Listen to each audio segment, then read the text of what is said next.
This is the Aftermarket Radio Network.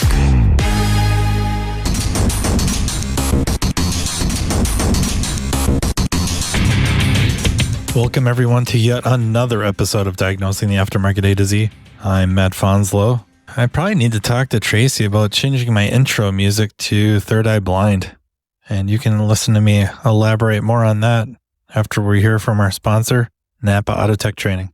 Napa Auto Tech offers 3-hour virtual technical classes that can be accessed from the comfort of your home. To find out what courses are available, go to napaautotech.com and click on the Napa Auto Tech class calendar link.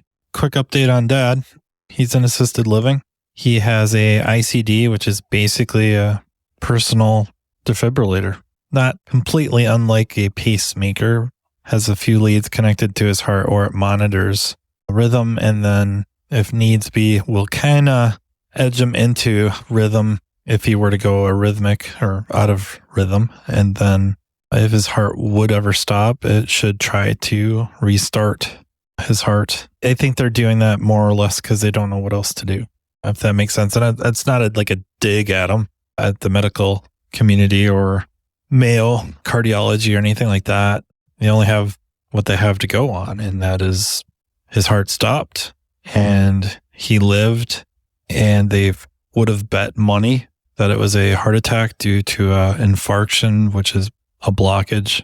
They did not find anything of the sort. So the next most reasonable cause is his heart went into an arrhythmia.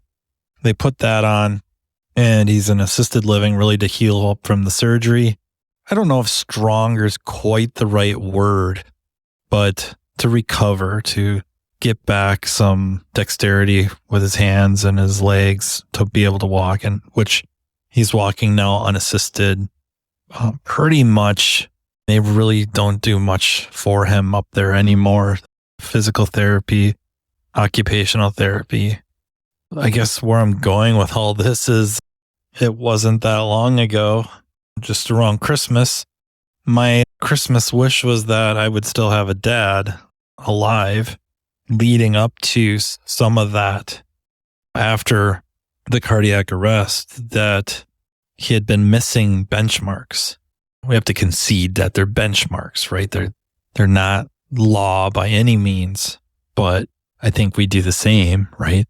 There's business benchmarks out there that we can look at a large sample, and if these benchmarks are hit, this business, or in our world, a repair shop, will probably succeed or be doing fairly well. Is that always the case? Absolutely not. But, when it's your dad and he's missing benchmarks, and, all your ideas of what happens with a cardiac arrest and successful CPR, mind you, is somewhat wrong. But he's missing, or at least was missing, these benchmarks, and then improving, and then, of course, hitting the benchmarks late and then moving on and improving. And I guess I almost feel somewhat like an entitled jerk that for a longest time, if I could just not lose my dad and have him able to converse, not to be so damaged that he wouldn't be like having him at all, or some major personality change due to trauma and or brain damage. Really getting all these things and more. And then, you know what? I catch myself changing my hopes, changing my desires a little bit, and setting new thresholds of I hope. So it goes from I hope he doesn't die to I hope that he's himself maybe disabled, but I hope he's alive, and I hope he kind of knows who we all are, and that I can have a few years where we can still converse. To I hope that he can be able to take care of himself. I hope he can move back home and not be a terrific strain on my mom. And you see what I mean? Just keep changing these wishes, and they keep getting more and more optimistic, and almost to the point, except I think I'm consciously holding back, of I hope he gets back to normal, because I don't know what. suffer cardiac arrest, and I hope he comes back better than normal. Just seems absurd. But yeah, it got me kind of thinking. And on the way to work, I was on the phone with Sean Tipping, the Automotive Diagnostic Podcast, just talking about stuff, just random stuff. And then he's checking up on my dad and that family and stuff like that. And I was kind of telling him this, right? That I feel like I'm really foolish that I have these hopes. I hope he lives. I hope he can remember us and communicate with us. And I hope he will be able to at least function to a degree that he can interact with his friends and family and make it to events and go to restaurants and stuff like that, but maybe never be what he used to be. 2, I hope he can be a fraction. 2, I hope he can be a large fraction. 2, I hope that he can go home and do all the things he used to do with minimal repercussions. And it just, I don't know, for lack of a better word, I kind of feel like an asshole. And yet here I do it. And that's what I'm doing. I hope his recovery continues. I hope there's just a little bit of short-term memory stuff going on that isn't awful, but if that improves a little bit, makes things a little bit better, makes things easier on my mom, because he is, I think, physically capable of taking care of himself, bathing, stuff like that. And then he's going to go home and feel good and want to go do stuff. But if his memory is kind of an issue, that could drive her pretty insane. And let's just start wishing for more.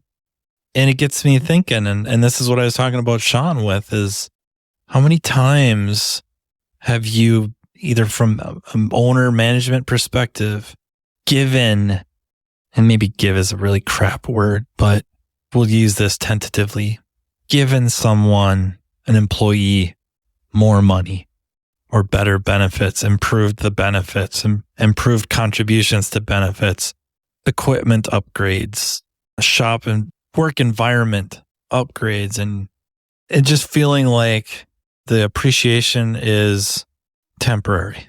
And then on the other end of the spectrum, as an employee, how many times have you gotten whatever, that special tool you really wanted, or better lighting, climate controlled work environment, more money, health insurance if you've never had it before, all these things. And initially you're extremely appreciative, extremely grateful, but now you've had it for a few months or a year, and now more.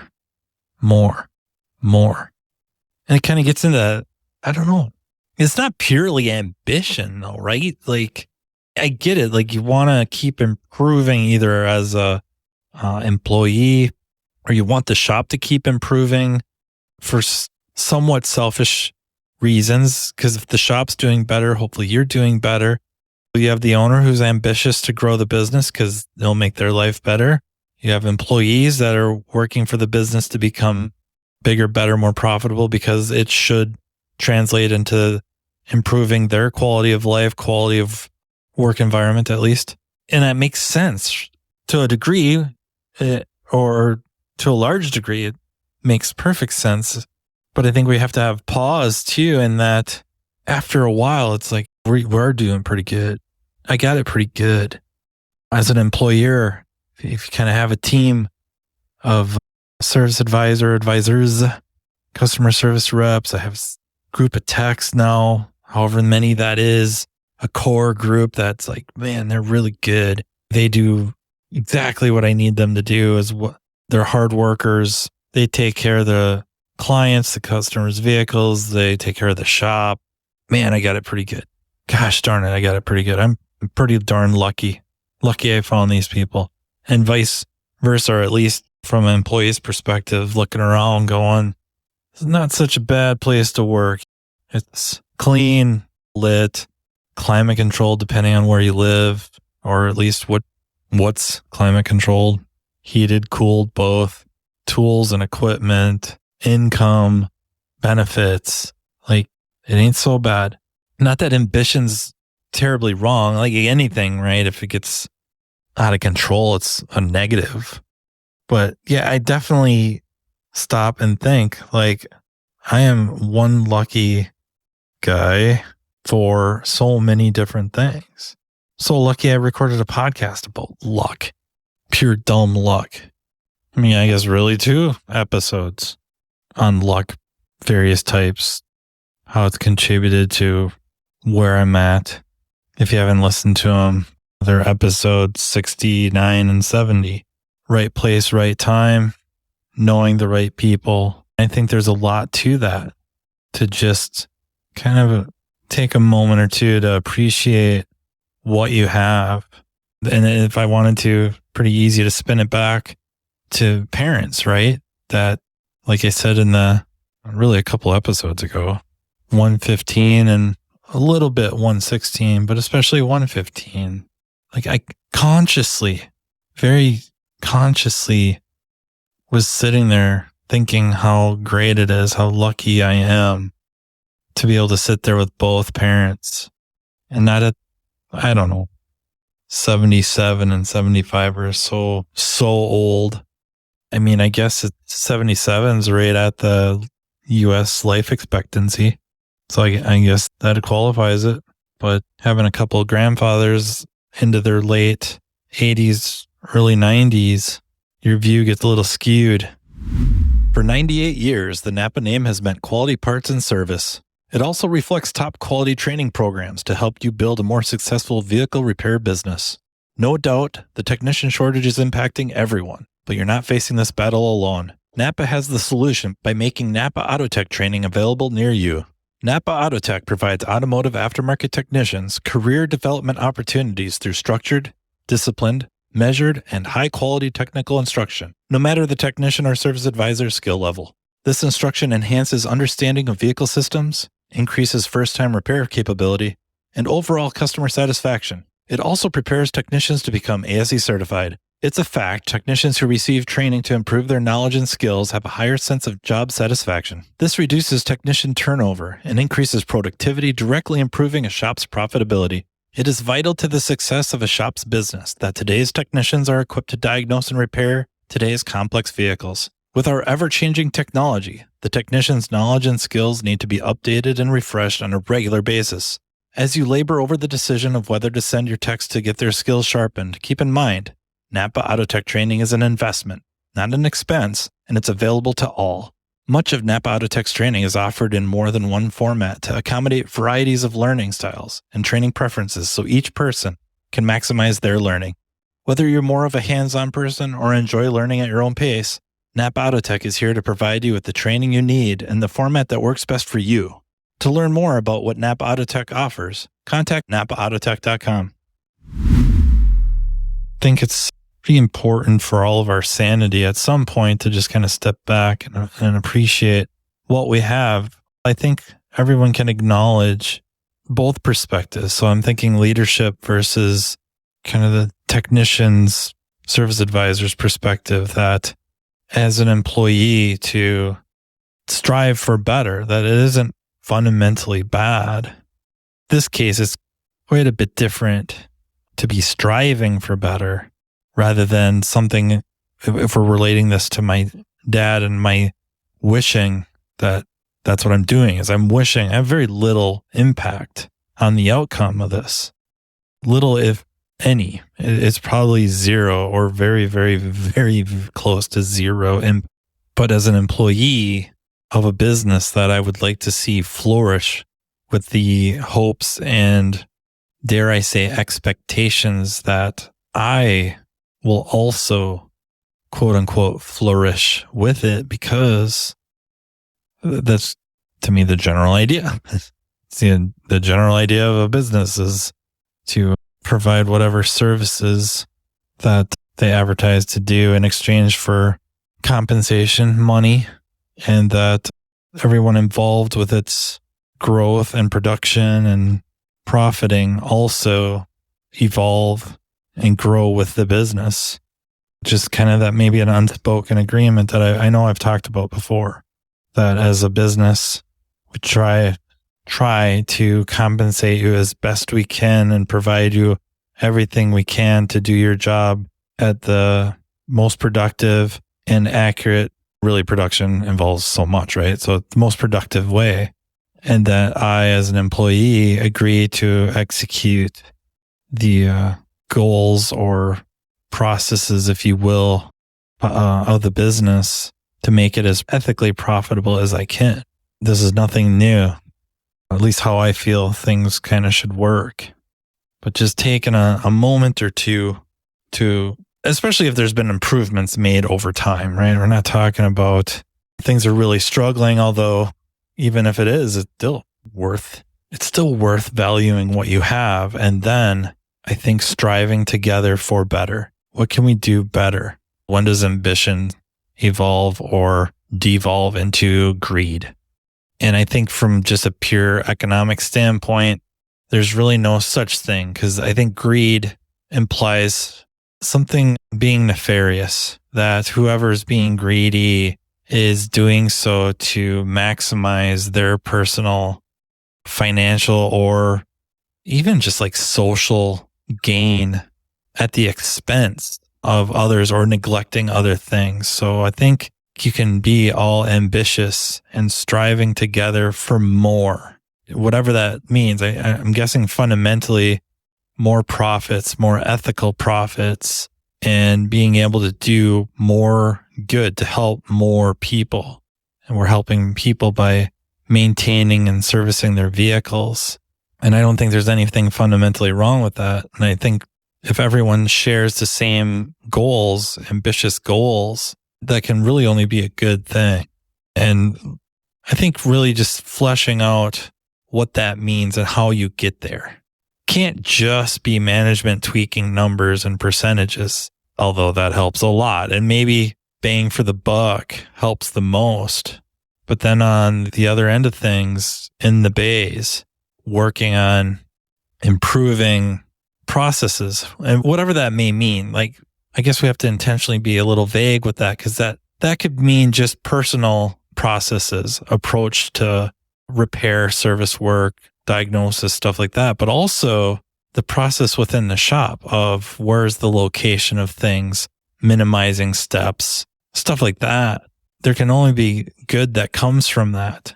The streamlining of the processes, working together on the processes, working together on the approach to repairs and diagnosis and inspections, coming up with estimates and all that. And I think everyone contributing, everyone having a say can only improve that. And that's because everyone shares the same ambitions of being better, making our jobs easier to do high quality work. And therefore, because of all that, everyone's livelihood improves as well.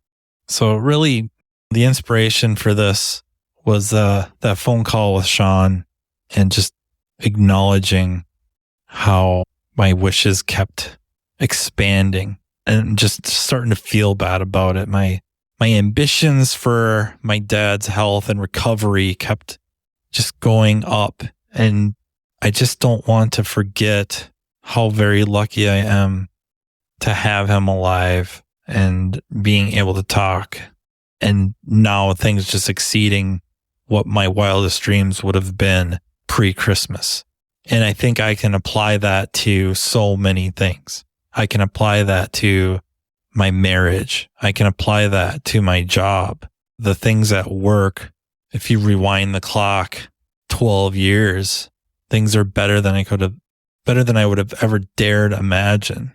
And yet here they are. And what's Matt doing? Raising the bar. Keep raising the bar. Although I don't know that that's so bad, because I think I do very, very much appreciate where things are and really have been for the last few years. But yeah, I guess the moral of the story is, I don't know, maybe even a little bit of Ferris Bueller to just stop. And he says, smell the roses, but I think it really means to just kind of slow down, stop, look around and take it all in and appreciate the things you got going for you, the blessings, if you will. And then there's nothing wrong with really getting back on the road and pushing for better for everybody. So that is how I will leave you. I really appreciate listening. I hope some of this stuff speaks to you. If not, send me an email and give me some ideas for future episodes, or if you'd like to be on the podcast, you can email me at mattfonslowpodcast@gmail.com. Also, thank you to Napa Auto Tech Training for sponsoring. Thank you to the Aftermarket Radio Network for making this all possible. And until next time, take care. You've been listening to Matt Fanslow, diagnosing the aftermarket A to Z on the Aftermarket Radio Network. Follow Matt on your favorite listening app. He's very interested in what you have to say. Let him know what you'd like him to cover and come on the show. Matt is all for advancing the aftermarket. Find Matt Fanslow on social media and connect or on aftermarketradionetwork.com.